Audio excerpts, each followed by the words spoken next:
আজকে আরও একটা প্রোডাক্ট এসছে তৃষা রানীর জন্য। তো তৃষা রানীর জন্য কী অর্ডার দিয়েছিলাম সেটা তোমাদেরকে দেখাই। এটা খুবই দরকার ছিল, যেহেতু আমার হাতের প্রবলেম আছে, ওকে কোলে সবসময় আমি নিয়ে রাখতে পারবো না, তাই জন্য এইটা খুব দরকার ছিল। তো ওই জন্য আমি এটা অর্ডার দিয়েছিলাম। জানি না কেমন হবে, এসছে আগে দেখা যাক।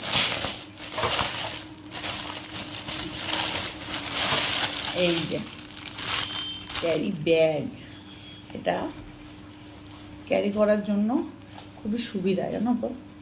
যেহেতু আমার হাতে যে সেলাই আছে, হাত ভাঙা, তো ওই জন্য আমি তোকে বেশিক্ষণ হাতের মধ্যে নিয়ে রাখতে পারবো না কোলে, ওই জন্য এই ব্যাগটা খুবই দরকার। আর তার মধ্যে ও সবসময় কোলের মধ্যেই থাকতে চায়।